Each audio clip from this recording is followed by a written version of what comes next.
Hello there and welcome to Travels with Geordie. If this is your first visit, my name is Peter Knowles and I live on this classic wooden motor cruiser here in Victoria, British Columbia, along with the loving memory of my pup Geordie, all the while fixing it up for some pretty ambitious cruising. If that's the sort of thing you might find interesting, please consider sticking around and subscribing. I'd love to have you.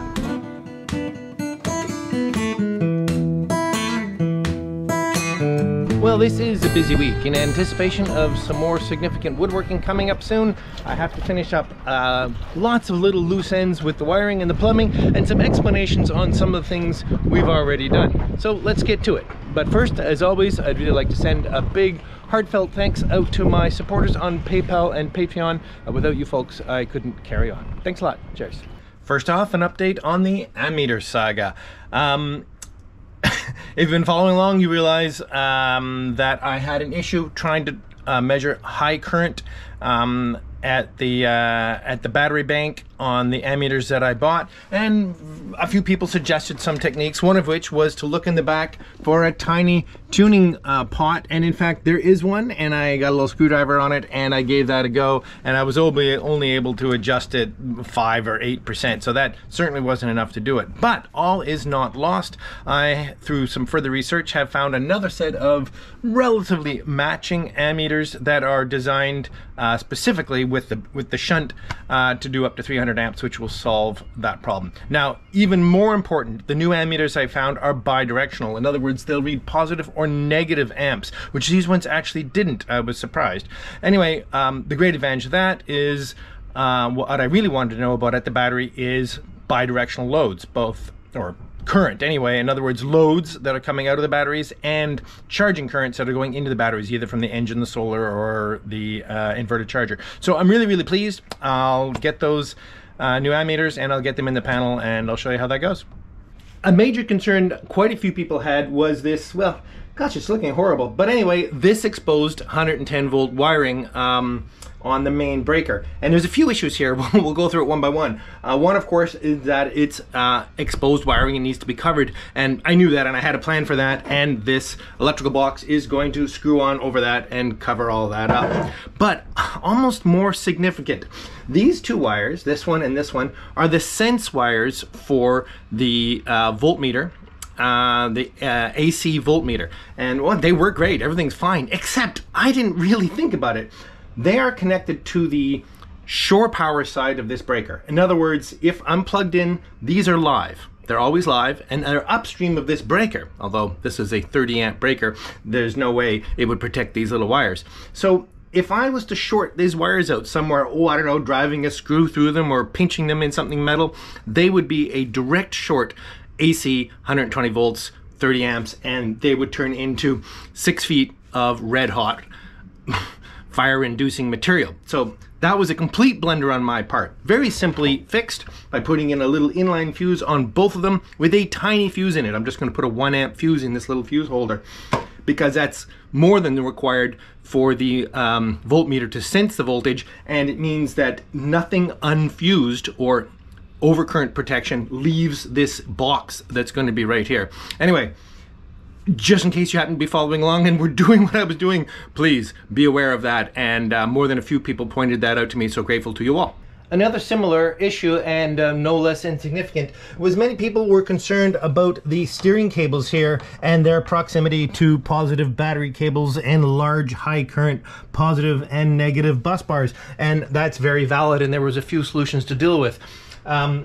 But what I've never actually mentioned is there is a bus bar cover for both bus bars, so they will be covered, as well as there are battery box covers yet to be installed, and I have to admit it's because of a slight engineering misalignment, which I'm going to fix in the next little bit, and so that will be all looked after. Some mentioned putting this inside a piece of conduit of some sort, and I may do that as well, but rest easy, something will be looking after this problem. Another common concern related to the proposed heating system I mentioned a little while back, and whether or not I should go with a parallel or series loop for the heaters, as well as the functionality of my injection loop, primary versus secondary loop. Anyway, I'm not going to get into that right now, but I just want to put everyone concerns at ease that there will be much discussion and much opportunity for input before any of that is actually executed. And well, we've got a fun couple of projects this week. I have splurged on all the remaining circuit breakers and LEDs to finish out the panel, which is great, which means we can finally install the super new copper bus bar. A few other electrical things going to go on, including the toggle switch guards for the build switch. I'll show you how they're going to work, plus a fair amount of plumbing stuff. I now have two of these solenoid valves, both kindly gifted to me. The second one only just arrived, and it will be featured in the beer of the week this week, as well as one of the toggle guards. So one of them is for freshwater flush, and it'll go into this T, into the raw water cooling system, and I'll go on about that at length in a few minutes. The other one is for windshield washers, so that I could flush the windscreen with fresh water, which is absolutely crucial, because when you get salt spray on the windshield and the wipers are working, they go opaque almost instantly. So a couple of fun projects, a few things to chase through the boat, and let's jump right into it. Okay, so first off, we'll be removing all this sort of temporary jumpers I put on here. I'm so happy to get rid of this ugly mess.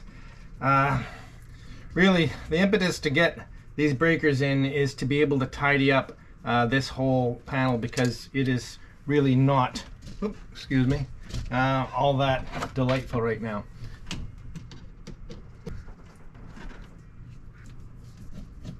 Okay, so let's get the rest of the new breakers in. Woohoo! Now there are 3 circuits that are going to get larger breakers because the loads on them are greater than the standard 15 amps, and that is for the macerator pump, and for the washdown pump, and for the domestic freshwater pump.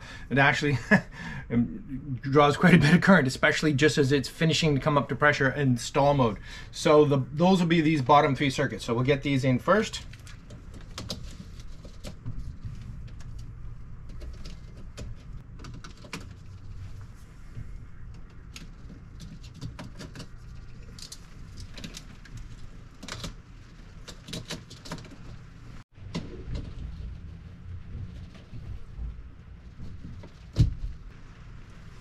All right, so nice to see that fully populated. Okay, let's just tighten these up.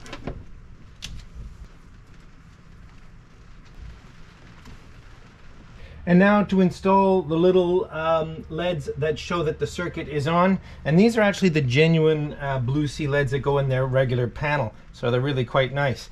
And they need to be stripped a little bit longer than they are. So basically I just put the knife against it, roll it against my thumb, and I can pull that little bit of stripping off. And that's a pretty safe way. Well, I don't know how safe it is from my thumb, but I've grown used to not injuring myself, but it's a pretty safe way to not risk nicking the wire. Okay, the reason these are stripped so long is because they're so fine, they're gonna have to be folded over into the terminals that they get connected to. Okay, let's put them in. And they're just a press fit. All right, woohoo! I'll remove all the remaining connection screws from these breakers in anticipation of putting the bus bar on. Woohoo! And now we're ready to put the bus bar on. It'll basically sit right here, and all those screws will go back in, connecting them all together. With the exception of these. I made one hole too many. Well, no harm, especially based on what I was about to tell you. I actually am planning to fold the bottom of this over. I was going to fold it at that line right there, so that I wasn't too constrained against the bottom of the panel, and the main feed would go into that hole right there. But I somehow have lost the ability to count. There you go. So we'll fold it over right about here, and no harm done. Okay, I bet you didn't know I actually have a small vise aboard. This was a gift some time ago from a friend, and I've never really had a place to install it and kind of restore it, fix it up a little bit. We're good.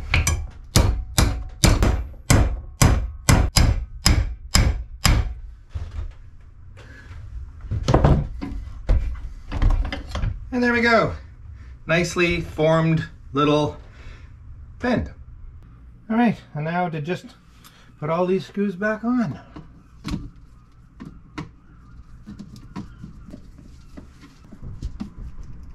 Okay, Fabulous. Doesn't that look nice? Let's put the main power on. And there we go. Absolutely bulletproof. And there we go. Doesn't that look nice? And now I can get to finishing wiring all this up and populating this properly. Actually, there's still a lot to be done in here. But anyway, we can advance it a little bit. Oh, a little embarrassment on the hour meter. Yes, I had to run the hour meter a little while to get it to catch up. And well, I ran it about 22 hours too far. So I'm going to have to wait after 22 hours of cruising this summer before I can actually connect it up. All right, I mentioned these neat little Blue Sea lockouts. They're basically a little plastic door that you have to open to be able to operate the switch of the breaker to prevent you from turning it on, or in my case, off accidentally. These bottom two circuits are the bilge pumps, and I do not want them inadvertently bumped and turned off. Okay, so let's install them. They basically just have two holes in the back, and they just replace the two screws that are here with two longer screws, and Bob's your uncle.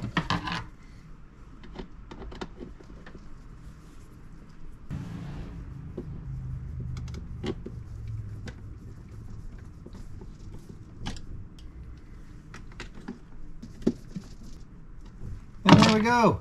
Ever so neat. So with the doors closed, you can't reach and touch the switches, so you have to open them, turn them on, and close the doors again, and they can't be accidentally turned off. Very slick. All right, let's get started this little mess. I've disconnected the shore power and just shut off the breaker. First things first, disconnect the voltage sensing wires, which are the key problem here. Okay, so now we need to add in a fuse in here, and the simplest way to do that is just cut this connector off and splice it in to a fuse.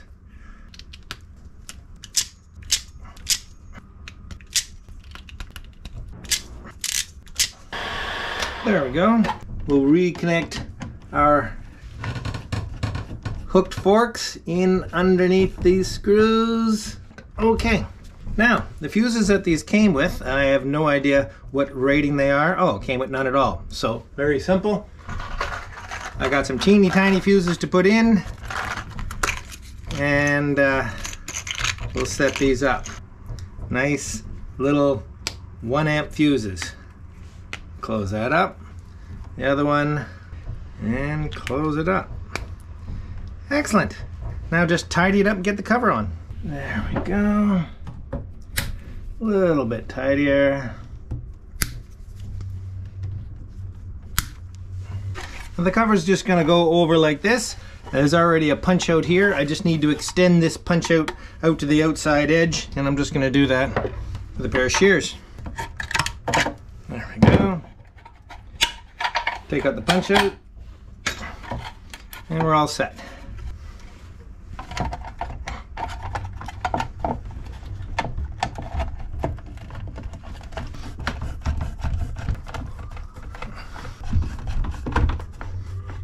And there we go, protected and easily serviceable.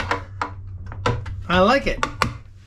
And well, good morning. Well, to be honest, it's not morning. Before we advanced on this little plumbing project, I really had to do something about the unbelievable, ungodly mess that was going on under here. And well, one thing led to another. That got wired up, a whole bunch of things.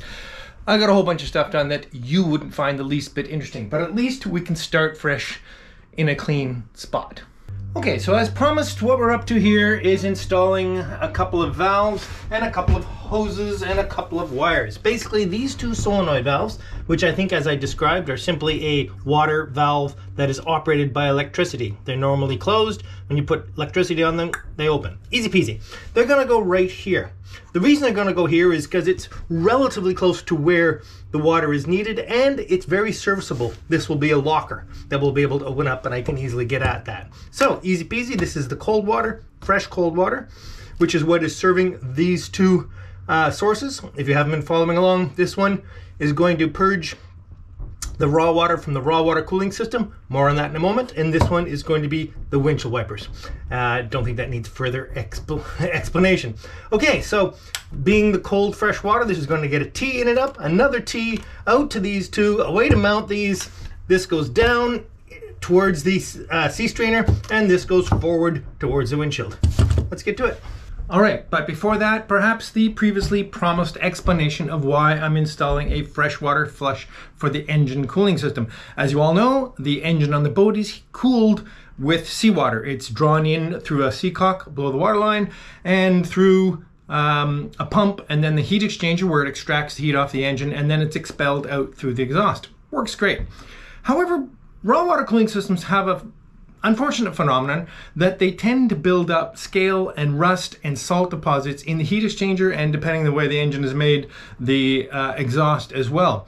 And one way to get around that is every time you operate the boat, you flush the that whole cooling system with fresh water afterwards. It's fairly common in the outboard world. Anyone who takes their outboard into the ocean is fairly likely to take it home and flush it out with fresh water afterwards. Okay, so there's various approaches on the internet to do this, most of which involve just returning to your home port, taking the top off the raw water strainer and putting a hose in there while you're running the engine of fresh water. That's great. Well, that's effectively exactly what I'm going to do, but I want to put a built-in system into the boat so I can do it pretty much any time I turn the engine off. You know, if I know I'm going to operate the engine within hours or possibly the next day, no problem. But if I'm staying for an extended moorage, a month, a week, 6 months, I'd like to be able to flush that out. And there's a couple of the neat things about it, but we'll talk about that later. Okay, so basically, those of you who've been following along know that these 5 buttons operate the engine. The first basically is the ignition on. It starts all the electrical systems. The second is the preheat for the engine, not very often required, at least while the motor is relatively new. Third button is start.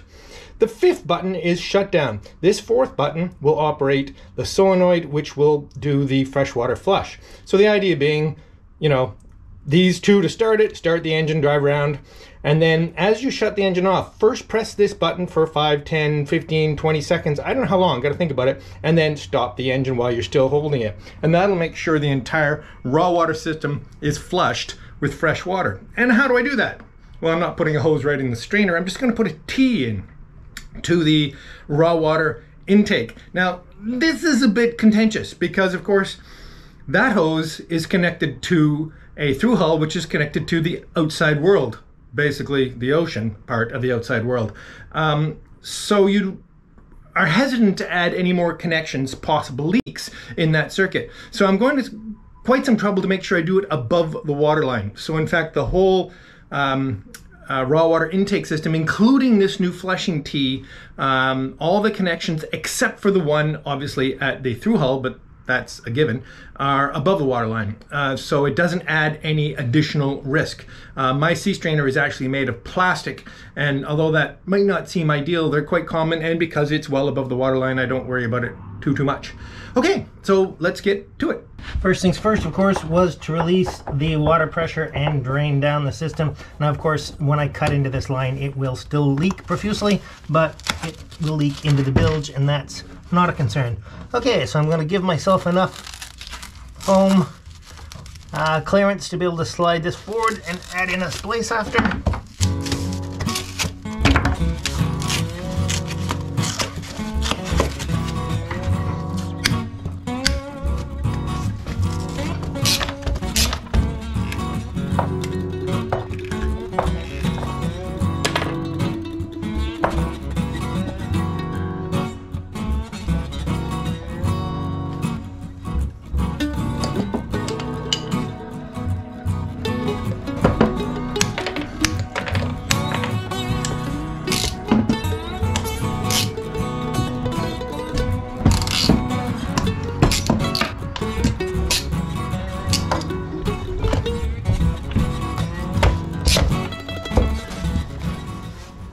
Okay, now before we get too excited, let's turn the water back on and do a pressure test. As both these valves are closed, nothing should come out anywhere.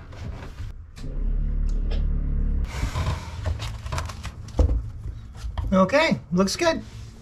Now these are going to need a bracket up here to keep them from just being wobbly on here, but before we do that, I'll just replace well, I keep calling it sound insulation. It's actually thermal insulation, but I largely use it as sound insulation, and we can carry on. Now, don't really see any great value in insulating it up here. It's not a thermal part of the circuit. There you go. Nice and snug. How about this? Vise used twice in one episode.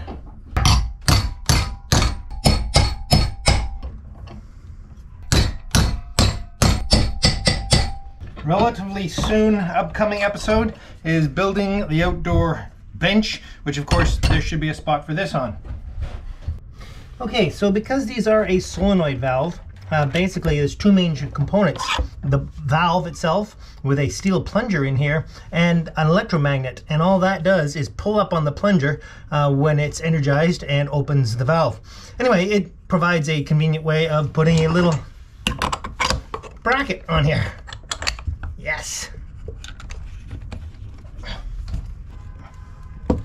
Okay, okay.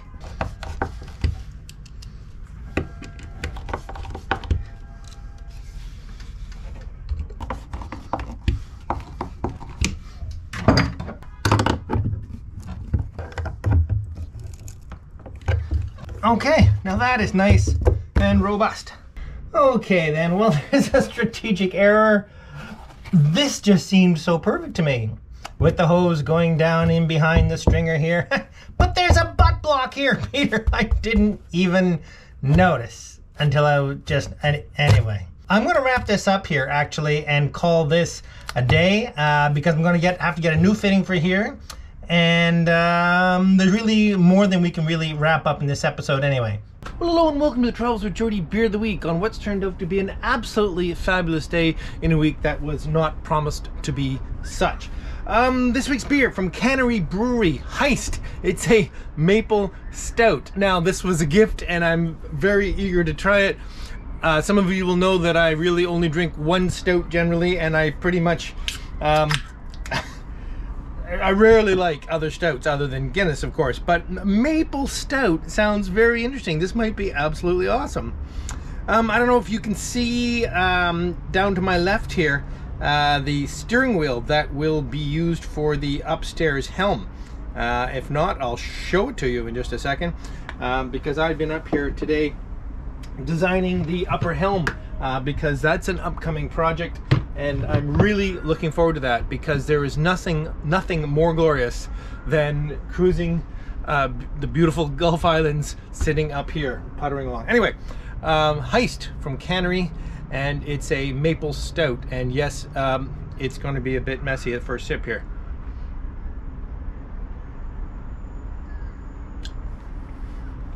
Just a hint of maple, not too much. I much prefer it to a coffee or chocolate. That's actually pretty darn good. Pretty darn good, actually. Wow. Okay. Okay, let's get down to business here. Last week's winner of a Travels with Geordie t-shirt is Jeff Shepka. Jeff, get a hold of me. We'll make sure you get your Travels with Geordie t-shirt. I'll just say it again. Jeff Shepka. I hope I pronounced that correctly. Anyway, you know what to do. Get a hold of me. My email is down in the description below, and I will make sure you get your shirt. Last week we had a new patron come aboard, which I'm so very grateful for. Frederick Ling. I hope I pronounced that correctly as well. Thanks ever so much, Frederick, and cheers to you. Yeah, that's okay. Okay. Quite a few lovely gifts off the Amazon wish list, which I'm very, very grateful for. The second timer module, this will be also used to manage the blowers on the boat. So I'm really, really excited about that. Basically, they'll operate the blowers during the peak time to use a blower, which is basically in the early afternoon when the air is as dry and as warm as possible. Most important when I'm not aboard. Anyway, very excited about that. And that came from Franz van Jerk. I'm sure I completely destroyed that. I apologize. Oh, this is awesome. Absolutely got to put the drink down here. This folding handcart is an absolute beast. It's rated for 250 pounds, made by Virgo. Anyway, I researched it, and this is going to be very, very important. Most marinas supply small carts to move stuff from, say, the parking lot to your boat, but there's no parking lot here because there is no parking here, so they don't bother with that. So getting stuff back and forth from the car or other kinds of places, this is going to make a huge difference from that. And it's just so beautifully made and so compact. I just love that. If I remember, I'll put a link down below, because if you're looking for one, that is a sweet item. And that was a gift so kindly from Wyatt Camp. So Wyatt, thanks ever so much for sending that along. I'm very grateful. Oh man, good stuff. Okay, you've already seen it, but here it is. The second of the solenoid valves. One will be used for the freshwater flush. One will be used, you know this already, you just saw me install it. Anyway, so grateful to have the pair so I could do this project. This one came without any indication who sent it, but I did find out who sent the previous one, who is Mike Oswald. Thanks so much, Mike, for the previous one. And also, you've already seen, is the second of the little circuit breaker lockout covers, which are super handy, and as you saw, they got installed this week. Very good, and it came also without any indication who sent it, but thank you very much, and if you get a hold of me, I'll make sure you get thanked properly. And all you need now is a word of the week. And well, I very rarely get into anything resembling political, and I hope this isn't actually, but I feel so very fortunate these days when things are going so badly for so many. I have to constantly remind myself how very fortunate I am, and I truly am. I hope you all are too. Cheers.